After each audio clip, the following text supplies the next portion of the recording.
जय हिंद दोस्तों। आप सभी का अपने YouTube चैनल एएस के टीचिंग टेम्पल में स्वागत है।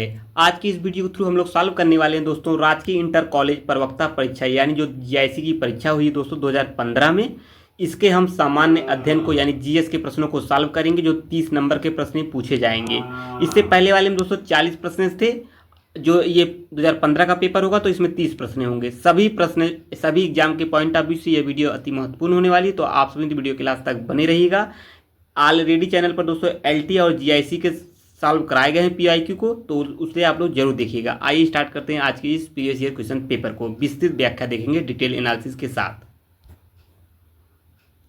है दोस्तों, पहला प्रश्न होगा आपके सामने, अलबरूनी साथ आया था। किसके साथ आया था? जो अति महत्वपूर्ण प्रश्न होंगे दोस्तों 2025 के एग्जाम के पॉइंट ऑफ व्यू से, आपके जीआईसी की या एलटी या अन्य एग्जाम के पॉइंट ऑफ व्यू से महत्वपूर्ण होंगे। आप लोग वीडियो के लास्ट तक बने रहिएगा। ये आया था दोस्तों गजनी के महमूद के साथ आया था। तो आई से संबंधित जो भी महत्वपूर्ण तथ्य बनते हैं इसे हम लोग अपने शॉर्ट नोट्स में मेंशन कर लेंगे ताकि एग्जाम टाइम आपका बेहतर रिवीजन हो सके। आइए देख लेते हैं।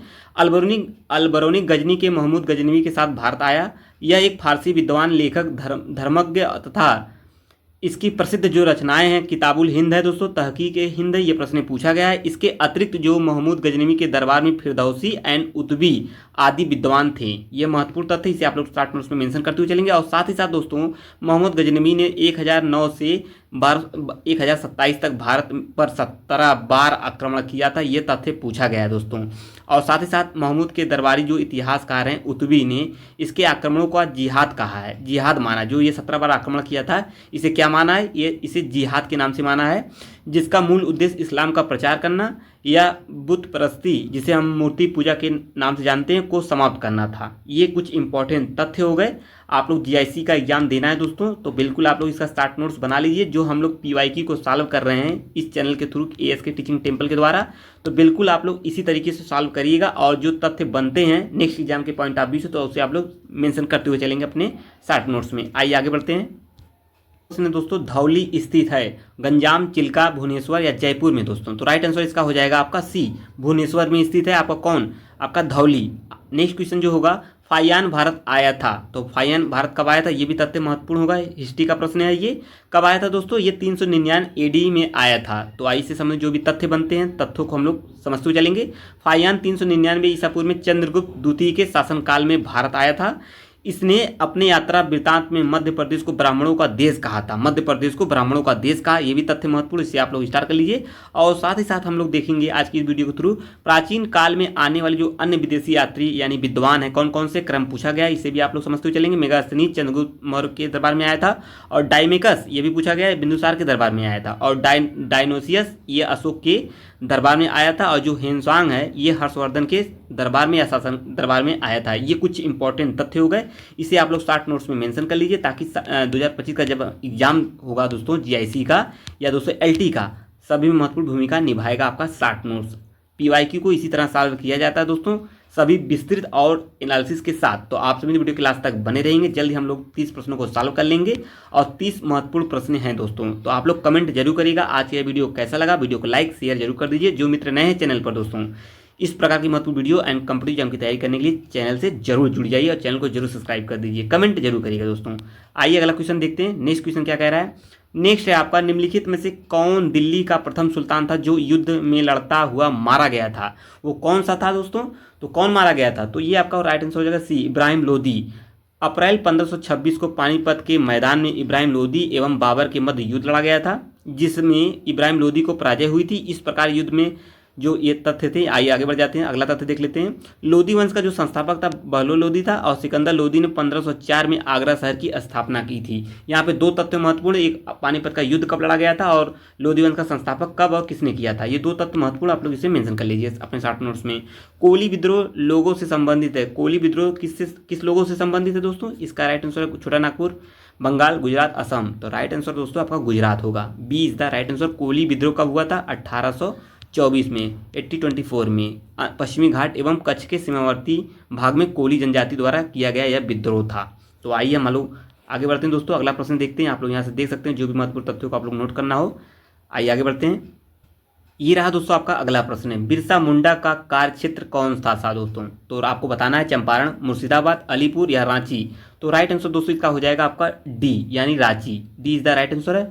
आइए इनसे संबंधित प्रश्न बनता रहता है एग्जामों में, तो आइए हम लोग इसे कलेक्ट कर लेते हैं जो भी तथ्य बनते हैं एग्जाम के पॉइंट ऑफ व्यू से। बिरसा मुंडा एक आदिवासी नेता थे जो मुंडा जाति से संबंधित थे। किससे? मुंडा जाति से। प्रश्न बनता है इन जातियों से। रांची और सिंहभूम के जो आदिवासी हैं जो बिरसा मुंडा को भगवान मानकर याद करते हैं। यही कार्यक्षेत्र भी था। इन्होंने 1893 से 1900 के बीच मुंडा विद्रोह का नेतृत्व किया था। ये कुछ इंपॉर्टेंट तथ्य हो गए। और बिरसा मुंडा को उल्गुलान या महान हलचल और इनके विद्रोह को उल्गुलन या महाविद्रोह के नाम से जाना जाता है। ये 2 से 3 फैक्ट अति महत्वपूर्ण होंगे। आगे बढ़ने से पहले दोस्तों आप लोग वीडियो को लाइक कर दीजिए। और जो दोस्तों एलटी का एग्जाम हुआ उसके पीवाईक्यू एंड जीआईसी के जो सब्जेक्ट वाले पीवाईक्यू ऑलरेडी चैनल पर सॉल्व करा के डाले गए हैं। इसके वीडियो प्लेलिस्ट बनी हुई है। आप लोग प्लेलिस्ट को जरूर जाइए, देखिएगा, वीडियो को वॉच करिएगा और कमेंट जरूर करिएगा सभी जो पीवाईक्यू सॉल्व कराए जा रहे हैं मेरे द्वारा, एएसके के द्वारा। तो बिल्कुल बहुत ही महत्वपूर्ण तरीके से आप लोग सॉल्व करते रहेंगे। विस्तृत व्याख्या डिटेल एनालिसिस के साथ हम लोग सॉल्व कर रहे हैं सभी पीवाईक्यू को जो प्रीवियस ईयर क्वेश्चन पेपर हैं। और पीडीएफ पाने के लिए दोस्तों आप लोग एएसके टीचिंग टेम्पल को टेलीग्राम पे सर्च करेंगे, वहाँ से ज्वाइन कर सकते हैं और इसका लिंक नीचे दिया गया है डिस्क्रिप्शन में। तो बिल्कुल आप लोग लिंक से जुड़ जाइए, कमेंट करते रहिएगा। आइए आगे बढ़ जाते हैं, अगला क्वेश्चन देखते हैं। ये रहा आपके सामने क्वेश्चन आपका, कह रहा है नाथुला दर्रा भारत के किस राज्य में स्थित है दोस्तों? असम, उत्तराखंड, सिक्किम, जम्मू कश्मीर में। बहुत ही महत्वपूर्ण प्रश्न है, बार बार पूछा गया दर्रा से। तो राइट आंसर है सिक्किम। नाथुला सिक्किम में है। नाथुला आपका सिक्किम है। जो जिला या पीर पंजाल ये जम्मू कश्मीर पड़ता है। नीति माना सभी उत्तराखंड या कुमायूं हिमालय में पड़ते हैं। एंड नेक्स्ट है आपका तथ्य होगा सिपकिला और रोहतांग, ये हिमाचल प्रदेश में पड़ता है। सभी दर्रे इंपॉर्टेंट है। यहाँ से शॉर्ट नोट्स में आप लोग अपना की पॉइंट यानी तथ्यों को कि जो की तथ्य हैं या की पॉइंट तथ्य हैं शॉर्ट नोट्स में मेंशन करते हुए चलेंगे। आइए आगे बढ़ जाते हैं। निम्नलिखित में से कौन सा स्थान परमाणु शक्ति स्टेशन के लिए प्रसिद्ध है? बहुत ही महत्वपूर्ण प्रश्न होगा ये भी आपका। तो कुडनकुलम है। और आप लोग कमेंट बताइए कुडनकुलम किस स्टेट में पड़ता है दोस्तों? आइए देख लेते हैं। तमिलनाडु राज्य में पड़ता है, इसको आप लोग जानते हुए चलेंगे। कुडनकुलम जो नामक स्थान परमाणु शक्ति स्टेशन के लिए प्रसिद्ध है। यह रूस की सहयोग से स्थापित किया गया था। भारत में स्थित अन्य जो परमाणु स्टेशन है, यहाँ से प्रश्न बने हुए हैं। जो मेरे द्वारा जो तथ्यों को डिस्कस किया जा रहा है दोस्तों वो बहुत ही महत्वपूर्ण है। मेरे द्वारा एनालिसिस करने के बाद ही दोस्तों आपके सामने हम सभी चीज़ों को डिस्कस कर रहे हैं इस तरीके से। तो तारापुर महाराष्ट्र में पड़ता है। रावट भादा आपका राजस्थान में। नरौरा उत्तर प्रदेश में बहुत बार पूछा है एग्जामों में। और जो कैगा ये भी बहुत बार पूछा है कर्नाटक में। काकरापार गुजरात में। ये सभी महत्वपूर्ण प्रश्न है, बार बार पूछा गया एग्जामों में। अगला बनेगा, यूरोप के निम्नलिखित देशों में से कौन खाद्यान्न उत्पादन में आत्मनिर्भर था उस समय? तो ये था आपका फ्रांस था। B is the right answer है। आइए हम लोग अगले क्वेश्चन की तरफ बढ़ते हैं। 10वां प्रश्न देखते हैं। ये आपके सामने क्वेश्चन होगा, यूरोप में 4 राजधानियों में से होकर प्रवाहित होने वाली नदी कौन सी है? मतलब कौन सी ऐसी नदी जो 4 राजधानियों से होकर प्रवाहित होती है? तो आप लोग इसको कमेंट में मेंशन कर सकते हैं। इसका आंसर आप सभी दोस्तों को पता हो तो बिल्कुल आप लोग कमेंट करिएगा। डेन्यूब नदी है। आइए देख लेते हैं डेन्यूब नदी किन 4 कैपिटल्स होकर प्रवाहित होती है। तथ्य क्या बनता है एग्जामों के पॉइंट ऑफ व्यू से हम लोग मेंशन करते हुए चलेंगे। अगर वीडियो अच्छा लगा दोस्तों तो एक बार चैनल को जरूर सब्सक्राइब कर लेंगे, वीडियो को जरूर देखिएगा। आप सभी वीडियो के लास्ट तक बने रहेंगे, आपका सहयोग ही दोस्तों। जल्दी हम इस सहयोग के माध्यम से हम जल्दी दोस्तों अगले क्वेश्चन की तरफ मूव करेंगे, अगले सीरीज की तरफ मूव करेंगे। अगले सीरीज पाने के लिए चैनल को जरूर वीडियो को लाइक करते चलेंगे। डेन्यूब नदी जो है, डेन्यूब नदी जर्मनी के ब्लैक फॉरेस्ट पर्वत से निकलती है, सभी दोस्तों को पता होगा। पूर्व में बहती हुई काला सागर में गिर जाती है। यह यूरोप की 4 राजधानियों से होकर बहती है। वो कौन कौन सी हैं? बुखापेस्ट, इसकी राजधानी रोमानिया, बेलग्रेड पूर्व यूगोस्लाविया, बुडापेस्ट है हंगरी, एवं वियना ऑस्ट्रिया, वोल्गा के पश्चात यह यूरोप की सबसे बड़ी नदी है दोस्तों, सबसे बड़ी नदी है। जबकि राइन नदी स्विट्जरलैंड में अल्प्स जो पर्वत है उससे निकलती है। जर्मनी एवं नीदरलैंड में बहती हुई है, उत्तरी सागर में मिलती है। विश्व का सबसे अधिक व्यापार भार वाले बंदरगाह में से एक रॉटरडम है जो नीदरलैंड इसी नदी पर या इसी पर स्थित है। ये कुछ इंपॉर्टेंट तथ्य हो गए। हीरे के लिए प्रसिद्ध जो किम्बरले खान है अवस्थित है, कहाँ अवस्थित है? बहुत बार पूछा गया है दोस्तों। इसका राइट आंसर हो जाएगा आपका सी, दक्षिण अफ्रीका में। किम्बरले दक्षिण अफ्रीका के उत्तरी केप प्रांत की राजधानी है। यह दक्षिण अफ्रीका के विश्व प्रसिद्ध हीरे की खान है। आइए आगे बढ़ जाते हैं। अगला तथ्य देखेंगे दोस्तों, यानी 12वां प्रश्न देखेंगे इसी वीडियो के थ्रू हम लोग। क्वेश्चन है, निम्नलिखित में से कौन भारत के उपराष्ट्रपति नहीं थे? तो आप लोग को बताना है कौन नहीं है। तो राइट आंसर है दोस्तों फखरुद्दीन अली अहमद। तो यहाँ से आप लोग सूची देख सकते हैं भारत के जो उपराष्ट्रपतियों की जो क्रमवार सूची है, आप लोग यहाँ से नोट कर सकते हैं अपने शॉर्ट नोट्स में, सभी मेंशन किया गया है। आप लोग यहाँ से वीडियो को स्टॉप करके सभी चीज़ों को आप लोग एक एक कर को नोट कर लीजिए। आइए आगे बढ़ जाते हैं, अगले क्वेश्चन की तरफ हम लोग मूव करते हैं। चैनल को एक बार आप लोग जरूर विजिट करिएगा। क्यों विजिट करिएगा दोस्तों, सभी PYQ को सॉल्व कराया जा रहा है ASK टीचिंग टेम्पल के द्वारा। आप लोग जरूर जाके देखिएगा और कमेंट करते रहिएगा, वीडियो को लाइक शेयर कर दीजिएगा। भारत में राज्यसभा किसका प्रतिनिधित्व करती है दोस्तों, किसका करती है, राज्य और संघ राज्यों क्षेत्रों का, राज्य और संघ राज्य क्षेत्रों का करती है। कौन आपका राज्यसभा प्रतिनिधित्व करती है। अनुच्छेद 80 के अंतर्गत राज्यसभा राज्यों और संघ राज्य क्षेत्रों के प्रतिनिधियों से मिलकर बनी हुई है। यहाँ से एक तथ्य हो गया। और आगे बढ़ते हैं, वर्तमान में राज्यसभा के 245 सदस्य हैं। इसको भी आप लोग शॉर्ट नोट्स में मेंशन करते चलेंगे। जो तथ्य बताया जा रहा है इंपॉर्टेंट है। इनमें 229 सदस्यों का जो प्रतिनिधित्व करते हैं एक बार पुनः देखेंगे। इसमें 229 सदस्य हैं दोस्तों, ये राज्यों का प्रतिनिधित्व करते हैं और चार संघ राज्य क्षेत्रों को प्रतिनिधित्व करते हैं। वो कौन, और जो अन्य तथ्य बनेगा, 12 जो सदस्य हैं दोस्तों राष्ट्रपति द्वारा मनोनीत किए जाते हैं। वो कौन से, सभी दोस्तों को आपको पता होगा। अगला तथ्य बन जाएगा, राज्यसभा के जो सदस्यों की पदावधि होती है, इनका कार्यकाल होता है, ये 6 वर्ष का होता है। और लोकसभा का कितना होता है, आप लोग कमेंट में मेंशन कर दीजिएगा। आएंगे आगे, अगला क्वेश्चन देखेंगे। यहाँ से क्वेश्चन आपका अगला है दोस्तों, निम्न में से कौन संविधान सभा के अध्यक्ष थे। तो कौन है दोस्तों, अंबेडकर जी हैं, या KM मुंशी हैं, या सरदार वल्लभ भाई पटेल जी हैं, या डॉक्टर राजेंद्र प्रसाद जी हैं। तो आपको बताना है, D is the right answer है। यहाँ से देख सकते हैं 11 दिसंबर 1946 को डॉक्टर राजेंद्र प्रसाद को संविधान सभा का स्थायी अध्यक्ष नियुक्त किया गया था। और जबकि 9 दिसंबर 1946 को संविधान सभा की पहली बैठक में सच्चिदानंद सिन्हा को अस्थायी अध्यक्ष के रूप में निर्वाचित किया गया था। ये तथ्य महत्वपूर्ण होगा, नोट करते चलेंगे। और जबकि प्रारूप समिति के जो अध्यक्ष होंगे डॉक्टर भीमराव अंबेडकर थे। प्रांतीय संविधान समिति के जो अध्यक्ष हैं सरदार वल्लभ भाई पटेल हैं। संचालन समिति के जो अध्यक्ष हैं KM मुंशी हैं। बहुत ही महत्वपूर्ण तथ्य है, यहाँ से प्रश्न बना है इस पॉलिटी क्वेश्चन से। तो आइए आगे बढ़ जाते हैं, अगला क्वेश्चन देखते हैं। जो दोस्तों अति महत्वपूर्ण तथ्य हैं, हम केवल उन्हीं पर डिस्कस करते हुए चल रहे हैं, क्योंकि दोस्तों जो तथ्य इंपॉर्टेंट मेरे द्वारा डिस्कस करने के बाद, एनालिसिस करने के बाद दोस्तों लग रहा है कि ये परीक्षा 2025 में GIC या LT में एग्जामों में प्रश्न पूछे जा सकते हैं, उस पर विस्तृत हम व्याख्या करते हुए चल रहे हैं। तो आप लोग जरूर बताएंगे व्याख्या आपको कैसा लगा। आइए आगे बढ़ जाते हैं। और जो मेरे द्वारा बताए जा रहे हैं, जो डिस्कस किए जा रहे हैं, उसे आप लोग शॉर्ट नोट्स में मेंशन करते हुए चलेंगे, क्योंकि महत्वपूर्ण भूमिका निभाएगा एग्जामों में। भारत में जनमत के निर्माण में मुख्य तत्व कौन है दोस्तों, तो आपका स्वतंत्र प्रेस है। आइए आगे बढ़ जाते हैं। निम्नलिखित नियंत्रण और महालेखा परीक्षक द्वारा की गई टिप्पणियों पर कार्रवाई करने की जो प्रथम जिम्मेदारी बनती है, किसकी बनती है, राष्ट्रपति की, उच्च न्यायालय की, या संसद की, या राष्ट्रीय विकास परिषद की। तो आपका राइट आंसर हो जाएगा संसद की बनती है। सी इज द राइट आंसर है। आप लोग को बताना है कमेंट में सर कि संविधान के अनुच्छेद 148 में नियंत्रक एवं महालेखा परीक्षक के स्वतंत्र पद की व्यवस्था की गई। किस आर्टिकल में, 148 में यह प्रश्न पूछा गया है। आइए आगे बढ़ जाते हैं। कौन सा शहर शहरी विकास मंत्रालय द्वारा बनाए गए सर्वेक्षण में भारत के 476 शहरों में से स्वच्छ भारत रैंकिंग में शीर्ष स्थान है। तो कौन है दोस्तों, वो आपका 17 का राइट आंसर दोस्तों आपका क्या हो जाएगा, आपका सी है, मैसूर है। आइए आगे बढ़ते हैं। करंट का क्वेश्चन है, यहाँ से आप लोग देख सकते हैं सभी चीज़ों को। 18वां प्रश्न क्या कह रहा है, किस शहर ने स्मार्ट सिटी मिशन के लिए सरकार को अपना नामांकन सर्वप्रथम भेजा है। कौन भेजा है दोस्तों, बीजापुर, दुर्गापुर, पांडिचेरी, चेन्नई। राइट आंसर हो जाएगा आपका बी पांडिचेरी। यहाँ से देख सकते हैं 100 स्मार्ट सिटी मिशन में सम्मिलित होने के लिए अपना नामांकन भेजा था। कौन, आपका पुडुचेरी।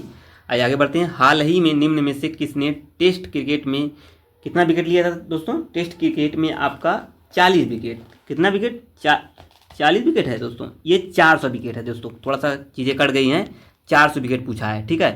400 विकेट लेने का रिकॉर्ड बनाया किसने दोस्तों, बनाया है Mitchell Johnson, James Anderson, Dale Steyn, Stuart brand. Right answer हो जाएगा दोस्तों डेल, आपका डेल स्टेन ने बनाया है। यहाँ से आप लोग इसका जो तथ्य बनेगा, कुछ तथ्य होंगे, आप लोग यहाँ से मेंशन कर लीजिए, आपको दिख गया होगा। ये 400 विकेट लेने का जो रिकॉर्ड बनाया है किसके द्वारा, डेल स्टेन के द्वारा। आइए आगे बढ़ जाते हैं दोस्तों, की तरफ पहुंच चुके हैं। जल्दी दोस्तों हम लोग 30 प्रश्नों को भी सॉल्व कर लेंगे इस सीरीज के द्वारा। ये सीरीज आपकी दोस्तों 7वीं सीरीज है। ऑलरेडी चैनल पर 6 सीरीज ऑलरेडी अपलोड है, उसे आप लोग जरूर जाइएगा देखिएगा, क्योंकि दोस्तों सभी की प्लेलिस्ट बनी हुई है। आप लोग को ढूंढने में वीडियो आसानी होगी, तो आसानी से वीडियो को प्लेलिस्ट के माध्यम से आप लोग जरूर वॉच करिएगा। आइए आगे बढ़ जाते हैं। 7वीं सीरीज होगी, किस देश में आतंकवादी संगठन इस्लामिक स्टेट ने इस वर्ष ईद के दिन 115 लोगों को मार डाला। कौन है दोस्तों, इराक है। यहाँ से आप लोग देख सकते हैं सभी करंट के प्रश्न हैं। 2014 में भारत की विदेशी ऋण का सबसे बड़ा अवयव था, कौन सा था, दीर्घकालीन ऋण। आइए आगे बढ़ते हैं। 30 प्रश्न है दोस्तों इसमें टोटल। इससे पहले वाले जो हाल ही का पेपर हुआ था जीआईसी की, उसमें 40 प्रश्न अब आने हैं दोस्तों जीएस की। और जो सब्जेक्ट आ रहे हैं परीक्षा जल्दी दोस्तों, उसकी भी पीवाईक्यू के माध्यम से हम लोग को मैं जल्द मिलूंगा आप सभी दोस्तों से। तो आप लोग वीडियो क्लास तक बने रहेंगे। सरमेव जयते कार्यक्रम निम्नलिखित में से किसके नाम से जुड़ा है दोस्तों? किसके नाम से जुड़ा है? बीवी गिरी या बी सावरकर या लाल बहादुर शास्त्री, पंडित दीनदयाल उपाध्याय के द्वारा? किसके द्वारा जुड़ी है? ये आपका राइट आंसर डी आपका पंडित दीनदयाल उपाध्याय के द्वारा। निम्नलिखित में से किस एक को भारत में निर्देशित कोर उद्योगों में सम्मिलित नहीं किया जाता? किसे नहीं किया जाता? सॉफ्टवेयर को नहीं किया जाता। यहाँ से आप लोग देख सकते हैं सभी चीज़ों को। आइए नेक्स्ट क्वेश्चन हम लोग देख लेते हैं। कुछ प्रश्न इसमें दोस्तों मैथ के भी होते हैं। सोनार अधिकांशतः प्रयोग में लाया जाता है, तो कब लाया जाता है दोस्तों? ये लाया जाता है आपका डी, नौ संचालकों द्वारा। सोनार का जो फुल फॉर्म है दोस्तों, इसे अभी आप लोग जानते हुए चलेंगे क्योंकि दोस्तों प्रश्न एग्जामों में बना हुआ है। हम लोग सॉल्व कर रहे हैं दोस्तों 2015 पीवाईक्यू 2015 का प्रीवियस ईयर क्वेश्चन पेपर। उस समय दोस्तों 30 प्रश्न आते हैं। अब दोस्तों आपके जीआईसी में 40 प्रश्न जीएस के आएंगे, सामान्य अध्ययन जनरल स्टडी से। इसको भी आप लोग बखूबी जानते रहिएगा। आइए आगे बढ़ जाते हैं। Sonar sound navigation and ranging system होता है। ये होता है दोस्तों, ये उपकरण है या युक्ति है जिसमें समुद्र की गहराई में स्थित जो चट्टानों, घाटियाँ, पनडुब्बियों तथा डूबे हुए जहाज़ों के होने की जानकारी का पता लगाता है। किसके द्वारा? प्रतिध्वनि सिद्धांत पर आधारित है, इको के माध्यम से। विटामिन सी का रासायनिक नाम क्या है दोस्तों? सभी दोस्तों पता होगा, इस पर डिस्कस नहीं करेंगे क्योंकि सभी दोस्तों पता होगा। आपका राइट आंसर है डी, स्कॉर्बिक एसिड के नाम से जाना जाता है। और साथ ही साथ ये प्रश्न बन सकता है, जल में ये विलेय है एवं खट्टे फलों की प्रचुरता इसमें पाई जाती है। और कौन सा जल में विलेय है? विटामिन सी, स्कॉर्बिक एसिड के नाम से जाना जाता है, इसका रासायनिक नाम है। आइए आगे बढ़ जाते हैं। अगला क्वेश्चन देखेंगे हम 26वां। तो 26वां क्वेश्चन क्या हो जाएगा? क्या है दोस्तों आपका? हम कैमरे में सूर्य का प्रकाश पाते हैं। किसके रूप में पाते हैं? प्रकीर्णन के रूप में पाते हैं। सभी दोस्तों पता होगा। यहाँ से आप इसका जो तथ्य बनेंगे आप लोग यहाँ से देख सकते हैं। आइए आगे बढ़ जाते हैं। क्वेश्चन है दोस्तों 27वां प्रश्न क्या कह रहा है एग्जाम के पॉइंट ऑफ व्यू से, हम लोग देखते हुए चलेंगे आज की इस वीडियो के थ्रू। बिजली का सबसे उत्तम चालक निम्नलिखित में कौन है? सभी दोस्तों पता होगा। इसका राइट आंसर भी आपका समुद्री जल है। यहाँ से आप लोग देख सकते हैं। और क्यों होगा समुद्री जल? आप लोग को यहाँ से, क्योंकि समुद्र का जो जल है ये लवड़ी होता है, क्योंकि साल्टी होता है, सैलिनिटी के रूप में पाया जाता है। और ये लवणता जल को आयनीकृत कर देते हैं। सभी दोस्तों पता होगा। जिसमें उसमें इलेक्ट्रॉन प्रवाहित हो सकते हैं। इलेक्ट्रॉनों के प्रवाह होने को में हम बिजली का वहना समझ सकते हैं। आइए आगे बढ़ जाते हैं। अब आपके दोस्तों 2 प्रश्न ऐसे होंगे, मैथ के होंगे। यहाँ से आप लोग देख सकते हैं। कोई व्यक्ति 10 रुपये 10 में 11 रुपये सेब खरीद कर 11 में से 10 सेब बेचता है, उसे कितने % का लाभ होगा? यहाँ से आप लोग देख सकते हैं। CP बराबर कितना का किया है, इसका जो कॉस्ट प्राइस है या सेल प्राइस है। यहाँ से आप लोग चीज़ों समझते हैं। इसका राइट आंसर हो जाएगा 21%। आइए लास्ट प्रश्न देखते हैं 29वां क्वेश्चन क्या कह रहा है? जब दो वृत्त एक दूसरे को आपस में काटते नहीं हैं तब उभयनिष्ठ स्पर्श रेखाओं की संख्या कितनी होगी? 2, 3, 4 या अनंत हो जाएगी दोस्तों? इसका राइट आंसर है आपका सी, 4। ये देख रहे हैं ना, 4। आइए आगे बढ़ जाते हैं। लास्ट प्रश्न होगा आज की सीरीज का, यानी 7वें सीरीज का ये लास्ट प्रश्न है 30। जो 3 क्वेश्चन आपके मैथ से पूछे जाने थे, 3 क्वेश्चन ये हो गया इसमें। और दोस्तों ऑलरेडी 6 सीरीज अपलोड है चैनल पर। एक बार चैनल को जरूर विजिट करिएगा। जो मित्र नए हैं चैनल पर, चैनल को जरूर आप लोग सब्सक्राइब कर लीजिएगा। Next video previous year question paper को पाने के लिए कमेंट और लाइक जरूर कर दीजिएगा आज की इस वीडियो को। 5000 का 10% का 20% कितना होगा? तो यहाँ से आप लोग देख सकते हैं 5000 10/100 गुणे 20/100 इसका निकालेंगे।